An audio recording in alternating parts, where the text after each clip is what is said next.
Ja es sevi satiktu bērnībā, es droši vien sev teiktu, ka, hei, ja tev ir kaut kā slikta vai nejūties labi, vajag par to runāt un teikt kādam. Tīpaši cilvēkiem, kuriem tu uzticies, tur mammai, piemēram. Varbūt bērnībā būtu noderējis arī tā sajūta, ka es neesmu viena. Ka man nav jābūt tādam noslēgtam savās tajās sliktajās sajūtās. Un tad pusaudžu gados es sev teiktu, ka vajag uzticēties varbūt ārstiem un nebaidīties vispār no speciālistiem, jo man šķiet, ka man varbūt bija kaut kādi aizspriedumi pret to visu. Jā, būtu vienkārši noderējis, ja es varētu jau tajos, nezinu, 12 gados vai bišķi vēlāk jau tā kā, uzsākt tādu normālu terapiju un uzticēties kādam speciālistam. Viku es raksturotu pirmkārt kā ekscentrisku cilvēku un tādu ļoti uz āru un spilgtām, spēcīgām emocijām. Visas emocijas būs spilgtas un spēcīgas. Vikai ir ļoti svarīgs godīgums, taisnīgums, un attiecīgi es arī teiktu, ka Vika ir godīgs un taisnīgs cilvēks.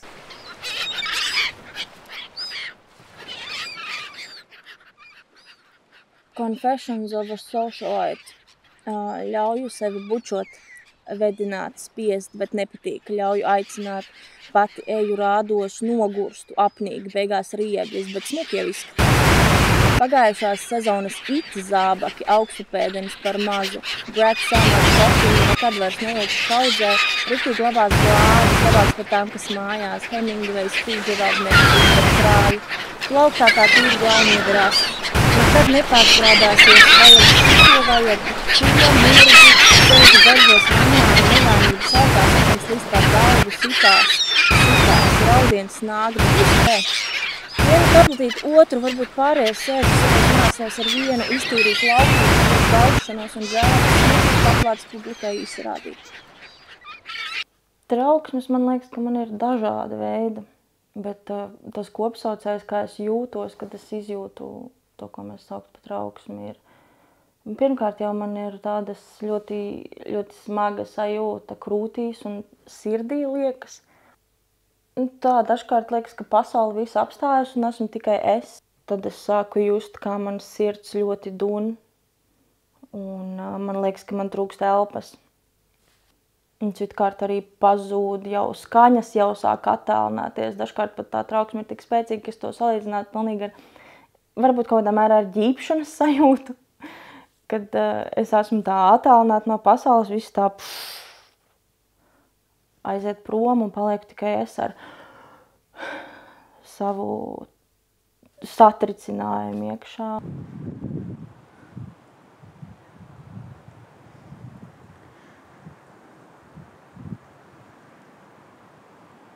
Trauksme būtībā mēs varam skatīties no divām pusēm. Trauksme ir arī normāla emocija, kas ir briesmu pareģojums, kuru mēs jūtam tad, ja mums ir sajūta, ka kaut kas slikts var notikt, kas balstās uz mūsu pieredzēm. Un trauksmes kā emocijas, tādā sajūtā mēs pieredzam nemieru, sirdsklauves, varbūt tāda haotiska sajūta galvā, domas, pa gaisu, pa prātu šaudās. Un trauksme var būt arī kā traucējums. Trauksme kā traucējums iedalās vairākās grupās, bet lielākoties ar trauksmi mēs saprotam no fiziskā skatu punkta tādu sajūtu, ka cilvēkam strādā būtībā aktīvi viss, ko darbina simpātiskā nervu sistēma. Kas ir trauksme un kā tas izpaužās un cik ļoti lielā mērā trauksme var izpausties, es laikam sapratu tikai esot kopā ar Viku. Un kā pareizi rīkoties, es nezināju, tā bija mācīšanās, tie bija mēģinājumi, tas bija, kad iet klāt, kad atstāt space, iedot vietu. Nē, es tiešām nezināju, kā pareizi rīkoties. Tad ģeneralizētas trauksmes gadījumā, ja mēs redzam, kādam ir, tad caur novērojumu es redzu, ka tu izties ārkārtīgi satraukts. Tu knibini ļoti rokas, tu tā kā peldi visur, un man rūp, kas ar tevi notiek, vai tu vari padalīties, kā tu jūties. Un, protams, to nedarīt tad, kad ir apkārt daudz cilvēku un visi klausās, bet tādā mierīgākā, intīmākā atmosfērā. Un, ja cilvēks atveras un dalās, tad, protams, uzklausīt, saprast, ka šī ir tā perspektīva un nemācīt, nestāstīt, kā justies, drīzāk būt līdzās, interesēties, jautāt, kā tas ir, jo tas arī jau ir palīdzoši, ja kāds spēj uzklausīt, kā tu jūties, ja otram tas nav par daudz. Un nākamais ir rekomendēt vērsties pēc profesionālas palīdzības, ģeneralizēti trauksmes traucējumi paši par sevi tāpat nepāriet. Tie ir nozīmīgi dzīves kvalitāti, ārkārtīgi ietekmējoši traucējumi, kas pavelk līdzi fizisko, psihisko, sociālo labklājību, un ir nepieciešams vērsties pie ārsta, psihiatra, kurš izvērtē medikamentozo terapiju, pie ārsta psihoterapeita, kurš izvērtē psihoterapijas nepieciešamību, vai arī pie psihoterapijas speciālista tieši kognitīvi-behaviorālajā terapijā. Man liekas, ka bērnībā, kad man bija tās trauksmēnās izjūtas, ka varbūt bieži vien tas bija intensīvi, bet tam bija kaut kāda jēga. Bērnībā, es nezinu, ja tu paliec kā bērns kaut kur viens, vai tu pazūdi, vai tu baidies, ka neatnāks vecāki, tas ir normāli, vai ne? Varbūt es vairāk par to satraucos, vai man tas vairāk satricināja kā citus cilvēkus, nezinu.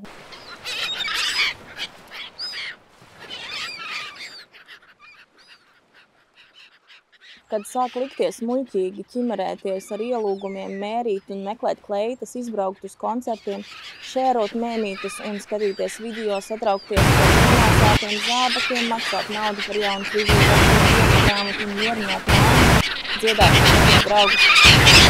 Atgādīt,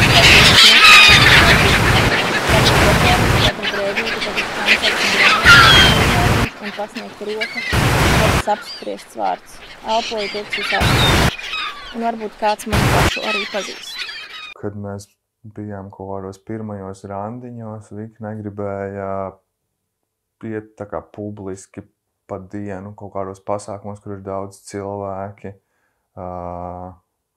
Vika nekad nēda, kad mēs satikāmies, bija tāda ļoti klusa.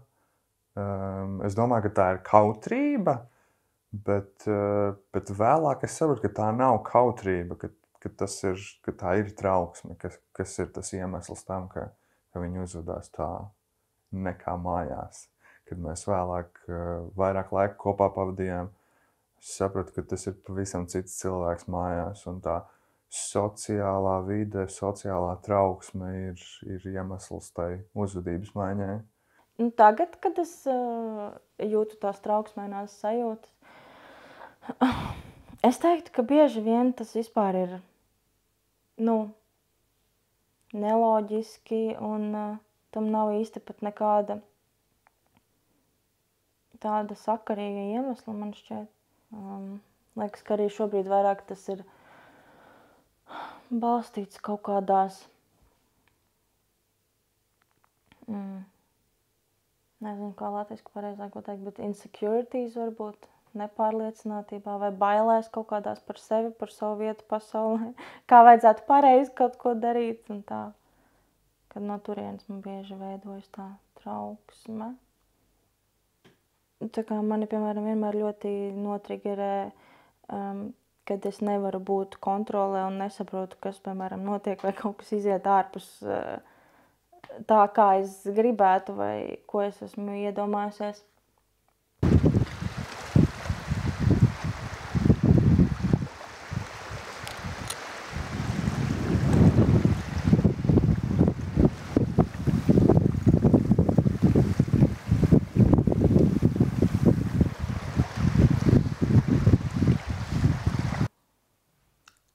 Tad, kad es sapratu, ka man ir kaut kādas diagnozes un ka man ir mentālās veselības problēmas, tad man bija vēlme to pastāstīt citiem, parādīt, kā tas realitātē ir, un es sāku tā kā vairāk un atklāti runāt par to savos sociālajos medijos. Un tā kā es mēģināju informēt cilvēkus par to. Es arī tādā veidā dabūju sev kaut kādus followerus, cilvēkiem tas interesē, viņi atbildēja man, viņi jautāja jautājumus, atbalstīja arī kaut kādā mērā. Man bija pat tāda rubrika, kā teikt, Depression Diaries, kuras tā kā updatēja cilvēks par kaut kādām jaunākajām lietām, ko es uzzināju no psihiatra, vai kā man gāja kaut kādā ļoti grūtā situācijā, kā es ar to tiku galā, vai kādas man ir problēmas un blaknes ar zālēm jaunām, ko es dzeru. Jā, es daudz runāju par to savos sociālajos medijos, un kaut kā gadiem ejot, man liekas, ka es to izrunāju. Un man šķiet, ka man tā runāšana par to sociālajos medijos arī palīdzēja pašai to apstrādāt visu labāk. Tā bija bezmazliet tāda kā online dienas grāmata, varētu teikt. Un tā bija arī kaut kāda savu veidu, varbūt validizācija, kaut kā, ka cilvēki to redz un tas ir īsti, un tas nav manā galvā vienkārši.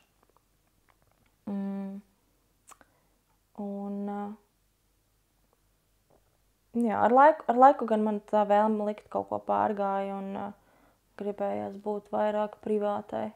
Jā, tajā brīdī man palīdzēja, un caur sociālajiem medijiem es kaut kā jūtos redzēta un saprasta, un likās, ka es daru arī varbūt kaut ko svarīgu vai nozīmīgu, es nezinu.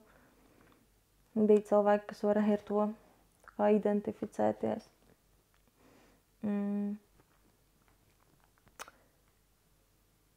Jā. Kas ir svarīgi? Tā nav diagnoze uz mūžu. Ģeneralizēta trauksme nav zīmoks, tā nav personība. Ģeneralizēta trauksme ir pārmērīga smadzeņu aktivitāte uz dažādiem stimuliem, un to var mainīt. Tas nemainīs intelektu, tas nemainīs spēju novērot cēloņu seku sakarības. Drīzāk, ja šai trauksmei pieiet caur to, ka man ir trauksme, ok, kaut kas ir jādara, es gribu justies labāk, svarīgi saprast, ka bāzē jau jūs tāpat esat cilvēks, kurš visticamāk domā par detaļām, kuram ir svarīgi saprast, kaut ko vairāk nodrošināties, un tas nenozīmē uzreiz pārmērīgu trauksmi. Svarīgi ir šie traucējumi, rast veidus, kā no tiem kāpt ārā un saprast, ka tas nebūs dažu dienu jautājums. Tas būs ilgstošāks periods un ir svarīgi redzēt pa tādiem soļiem, ka šobrīd jau ir labāk, kā bija iepriekš. Šobrīd es varu šo un novērtēt katru mazo soli. Kaut vai spēt aiziet uz kaut kādu klātienes tikšanos, ko iepriekš nespēja. Tas ir ļoti liels sasniegums. Vai spēt vai attiecībās pateikt, nē, zini, šo es nevēlos, man patīk kaut kas cits. It kā kaut kas vienkāršs, bet tas ir milzīgs solis pie ģeneralizētas trauksmes, jo ir bail, kas notiks. Mans mudinājums drīzāk būtu novērtēt šīs mazās lietas un gūt pieredzi, ka es varu dzīvot normāli. Jā, tas prasa laiku, tas nav vienkārši, bet caur šo es varu justies labāk un es varu par sevi priecāties, nevis tikai bažīties. Es ļoti priecājos, ka es jau māku atpazīt, kad man paliek slikti un rīkoties, uzņemties bišķi arī atbildību un rīkoties tajā situācijā un nolikt sevi kaut kādā drošā vietā, atcelt kaut kādus plānus un pateikt cilvēkiem, ka hei, stop, tagad viss, nevar šodien vairāk vai rīt vai, tā kā lieciet mani mierā, jo man liekas, kādreiz es nevarēju nolikt tādas robežas. Man šķiet arī, ka ir bijuši daudzas uzvaras tā kā psihoterapijā, Nu, sevis pieņemšana un saprašana, ka man ir bišķīt varbūt citādāka dzīves pieredze vai ceļš nekā cilvēkiem, kam varbūt nav tik izteiktas tās mentālās veselības problēmas un varbūt sevi nesalīdzināt ar cilvēkiem, kuri var izdarīt kaut kādas lietas, ko es nevaru vēl pagaidām pieņemt.